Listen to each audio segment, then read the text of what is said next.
Как будто бы я так, задолбалась соответствовать стандартам. Нужно создать идеальный мейк, чтобы тебе поверили, чтобы у тебя вообще было право голоса. И это же что такого плохого они могут подумать? Или это очередная история, чтобы просто продать?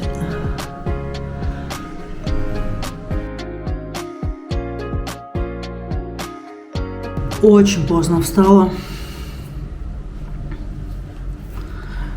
Меня подбросило где-то в 3:30 ночи, и я никак не могла уснуть. Открыла телефон и начала читать. Уснула только под утро. Проснулась в кипише. Нет, вру. Еле проснулась в 8, наверное, или в 9. Вот так.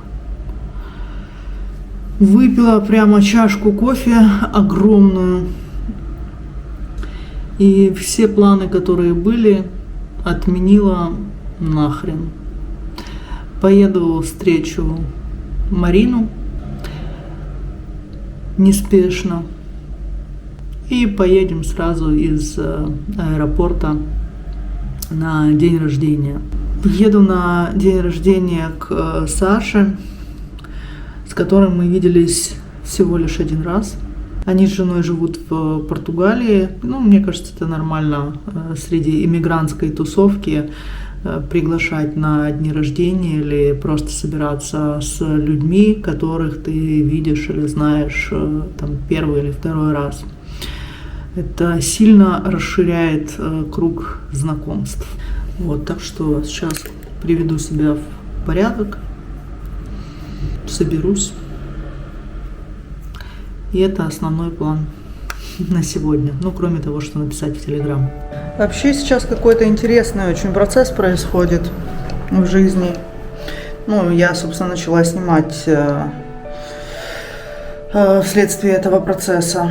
Как будто бы я так, задолбалась соответствовать стандартам, которые сама же на себя как-то возложила. Не без помощи родителей, не без помощи школы, общества. И мне кажется, что я очень устала от этого, от этих рамок и от этих я должна как-то выглядеть, как-то соответствовать. И все время то, как я чувствую, я пытаюсь подгонять под вот этот образ, как я должна. Наверное, пора это изменить. Я просто хочу жить, хочу принимать себя такой, какая я есть, и научиться как-то жить с тем, какая я есть, не подгоняя себя под чужие стандарты, которые я не чувствую. Или тем более, когда я чувствую наоборот. Хочу научиться говорить правду, искренне, чисто сердечно. Даже если это как-то не совсем принято или вразрез с чьими-то ожиданиями.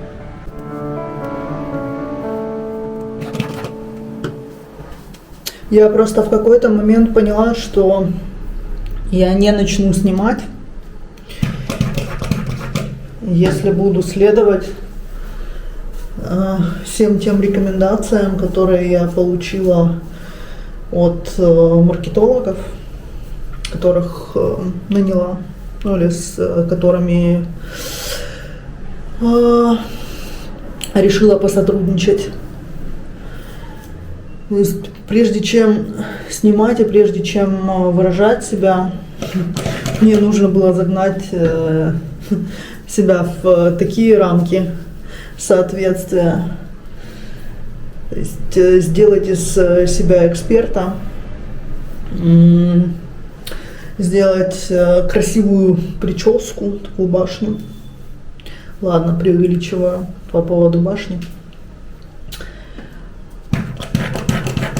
Ну, в общем, выглядеть идеально.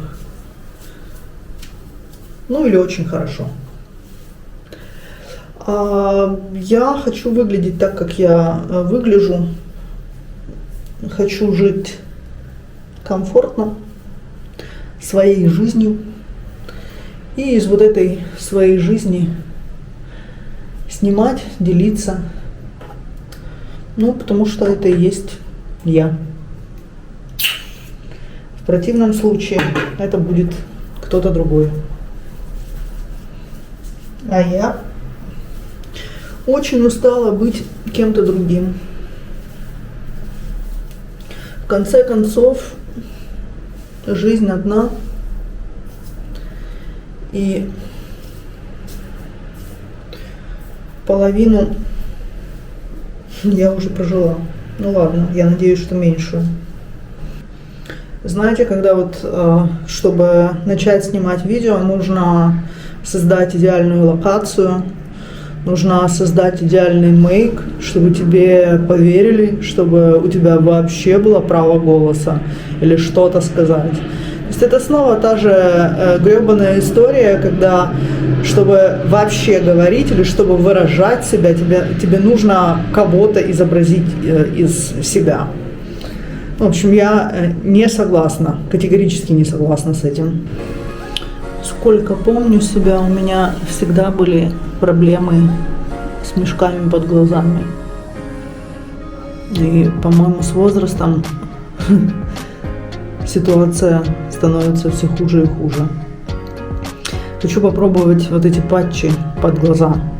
Не знаю, они вообще работают? Или это очередная история? Или это очередная история, чтобы просто продать непонятно что? Ведь главное не результат, главное продать или нет?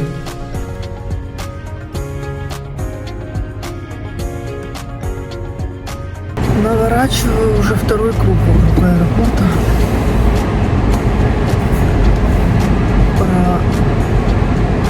Пора поворот.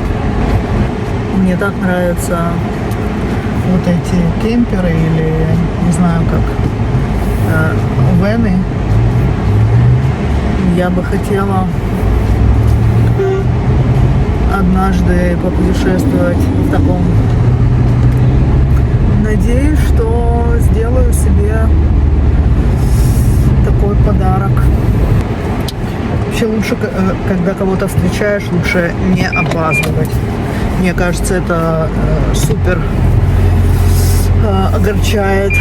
Ну, ты летишь, ты устал, ты с дороги, прилетаешь, такой та-дам!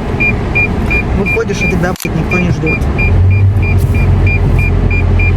Я помню, мы очень поругались с моим бывшим на этот счет, когда он взял, нет, он встретил, но опоздал минут на 15, и я с сумками стою такая просто. Я так тебя ждал, что просто тупо взял и опоздал. Ну нет, он, по-моему, даже опоздал где-то на часа пол. Вот я огорчилась. Есть время поесть. Запеканочка. Сама приготовила. Убила, наверное, целый час. Я люблю готовить, просто у меня нет времени. Обычно. Ну или мне неправильно. Время есть, но мне его жаль тратить на еду. А по хорошему счету готовить стоит самому, чтобы понимать, что ты там ешь. Ну, это мое мнение.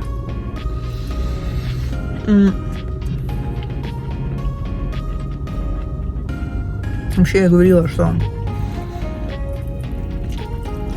я не очень принимаю себя в данном весе, и мне хотелось бы весить меньше, похудеть. Поэтому поэтому нужно следовать рациону. Я это не супер хорошо делаю. Вот сейчас подумала, что у меня только обед и такой очень скромный с собой взят. А домой я вернусь только вечером. То есть это означает, что мне придется где-то подъесть непонятно что. И обычно перекладывают жиры, кладут слишком много и не докладывают белка в ресторанах. Ну и вот проблема.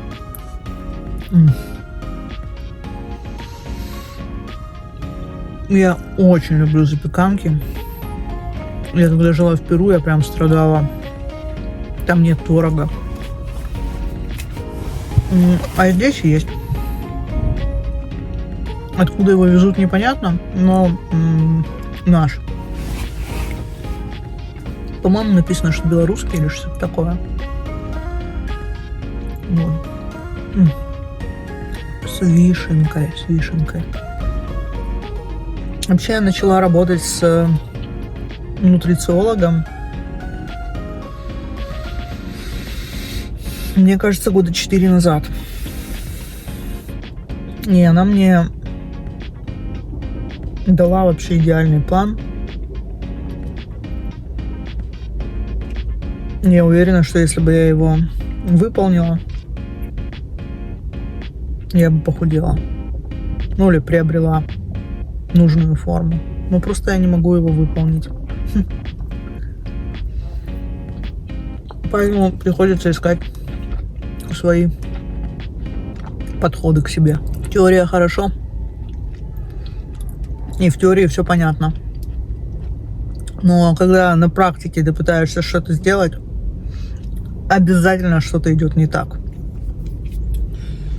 Вот.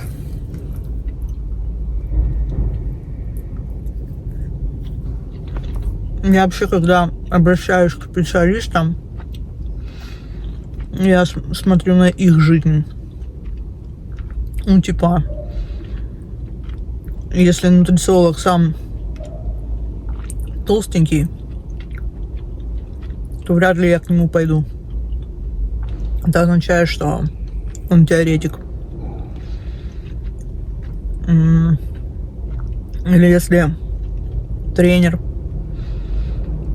в плохой форме, это тоже означает, что он теоретик. Ну, то есть в идеале, если ты хочешь прокачать какой-то навык или куда-то прийти в какую-то точку Б, нужно брать человека, который находится в этой точке Б или который как бы ее проходил, тогда он может тебя провести. Поэтому я не очень люблю всех этих консультантов, которые типа рассказывают, как правильно жить, как заработать, как похудеть, как быть счастливым. Но при этом, когда смотришь в жизнь человека, сам он это не практикует. Ну, обман какой-то получается. 5 минут говорила на выключенную камеру. Я думала, что идет запись, а оказывается, я просто вещала в выключенную камеру. Жду Марину.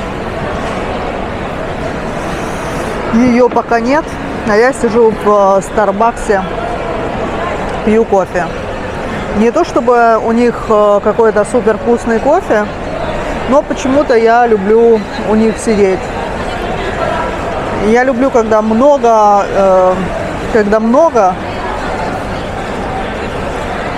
Ну и иногда просто захожу посидеть с ноутбуком или просто посидеть с телефоном, поделать дела, находясь в публичном месте среди людей, потому что большую часть времени я работаю из дому, И иногда хочется выйти от одиночества. Ну, сейчас я посмеиваюсь.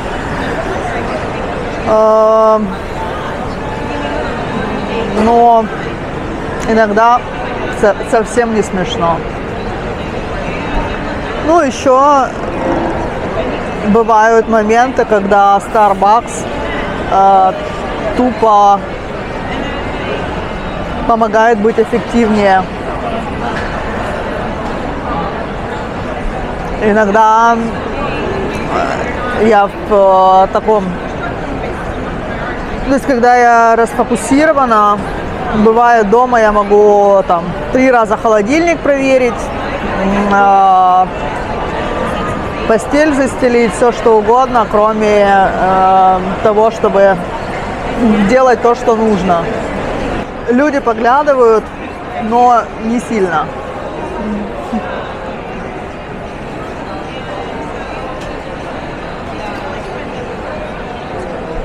Нужно еще свыкнуться или приучить себя снимать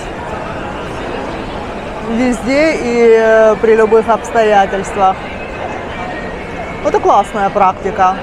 Я себе ее желаю, потому что почему меня должно парить то, что думают другие? И это же что такого плохого они могут подумать? В конце концов, вот то, что думают другие, это больше о них самих, или это всегда о них самих, но не про меня.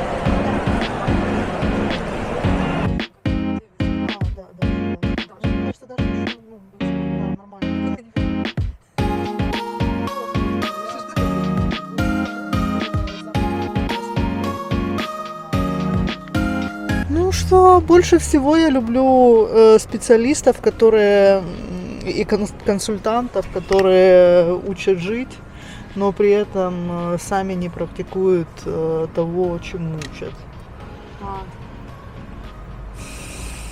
Это странно. Ну как странно. Ну, посмотри по сторонам. Да? Думаешь, таких много? Да. Смотри, сколько успешного успеха.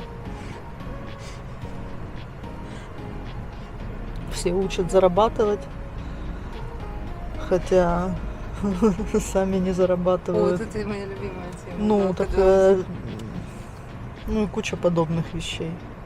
как найти деньгам, блядь. Да. К счастью, к здоровью. Нет, есть.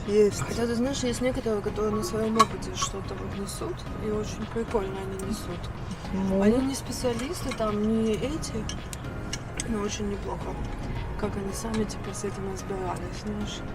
А некоторые перегибают, конечно, некоторые делают, типа, вот как у меня, так и у всех, знаешь. ну, есть люди, которые просто откровенно... Бабло собирают. Ну да. Да, есть просто кто откровенно собирает бабло. Это да. И там никакого ни качества, ничего, короче, нифига вообще. И это во многих штуках. Да. И психологов тоже сейчас. Ладно, психологов. Ну, вернее, да, психологи тоже. Но когда в психоделики лезут, Такое закачивается? ну да, Да. для человека, ну, для клиента. Ого. А что может быть? Что самое худшее может быть? Смерть? С ума сойти? Ну, Или зависнуть какой-то травмой? вот обычно третье. Усугубить, да? Да, просто, ну как просто усугубляется травма и вот завязывается еще хуже узелок вместо того, чтобы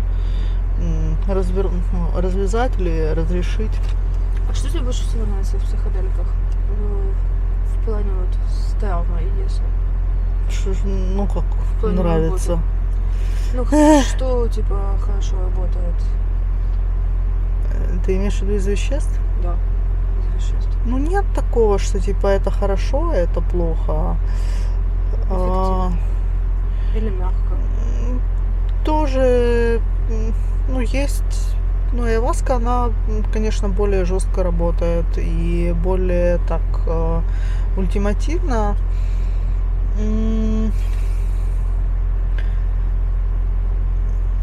Всегда я исхожу из человека. Типа, насколько он готов глубоко идти, есть ли опыт предыдущий. То есть, если нет, то я бы, ну, я не всегда рекомендую, вернее, не так, если нет опыта предыдущего психоделического, то я бы не шла в айваску. Либо если идти в айваску, то ехать в джунгли. Ага. Как-то так. Потому что айваска это, можно сказать, последняя инстанция уже. Да. Ну, я немножко не так формулирую, ну, типа того. Грибы достаточно мягкий опыт. Сан-Педро может быть. То есть, если человек боится или есть страх,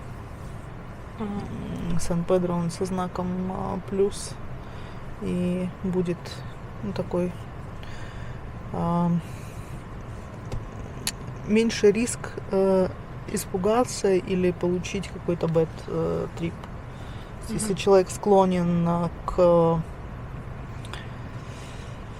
ну, в общем, это все очень индивидуально. Нет такого, что типа такая проблема, пей это, всякая проблема, пей это. Дело не в том, что ты пьешь, а в как кто тебя пробудит, короче. Я уверена, что это очень важно. Вот уверена, знаешь. Ну, это одно из определяющих для результата. Один из определяющих для результата факторов. Вот. То есть дело не насыпать и отойти, а чтобы человек понимал, проводник понимал, с чем к нему пришли. И чтобы он видел на уровне травмы, чтобы он видел на уровне эмоций, и тогда он может это показать клиенту. И тогда есть шанс, что клиент, когда увидит, или человек, когда увидит, он потихоньку начнет работать с этим. Вот. А если проводник этого не видит, то сам клиент редко доходит до этого, потому что это часто это слепая зона его. В писательстве тоже есть такая штука, слепая пляма. В общем, я смотрела вчера документалку, кусочек смотрела.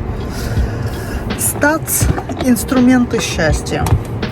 Стац — это фамилия известного голливудского терапевта, психотерапевта, который...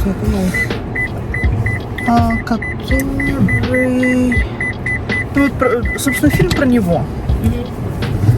И про то, как он предлагает работать с депрессией, сложными с внутренними состояниями. И одна из техник, ну, он предлагает, типа, вот, говорит, это работает для всех. То есть вот есть, он рисует пирамида, первый уровень — это тело. То есть нужно вернуться, типа, к себе и восстановить энергию. То есть остановиться, остановить все дела. Останавливаешься и занимаешься восстановлением вот этого внутреннего состояния. И он предлагает пирамиду. То есть говорит, начинаем с тела. Это базовый первый уровень. Еда, вода, БАДы, сон, физическая нагрузка. В общем, все, чтобы телу было хорошо. Второй уровень — это история про людей. Типа, да, нужно восстановить социальные контакты. Говорит, часто, если человек в депрессии, он начинает избегать общества. И третий уровень, говорит, связь с высшим я или с собой. И он предлагает это делать через письмо. О, прикольно. Говорит, вот начинайте писать. Это лучший разговор с собой. Да. Говорит, вы начнете выписывать те вещи, о которых вы не знали. То есть они начнут вам приходить. И что, приходит тебе? Конечно. То есть я начала давненько уже просто вот писать. Ну да. И что тебе пришло? Много всего. То есть там прям, знаешь, как садишься и как откровение.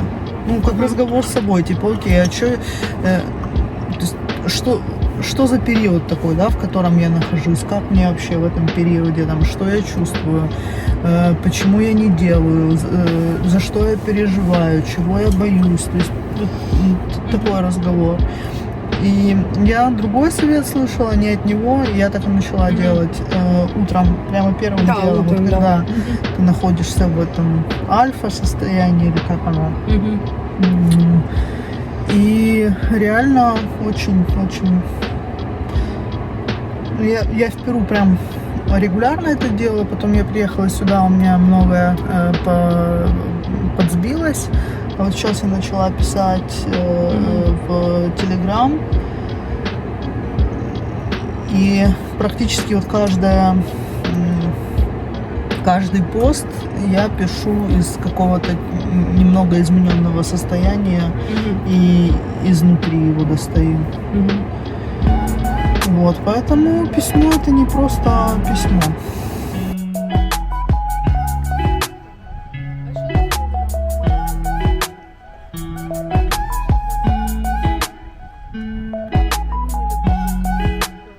Здесь тоже.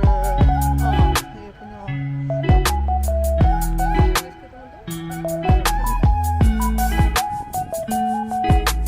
Вот мне нравится очень на севере. Что там выпадает.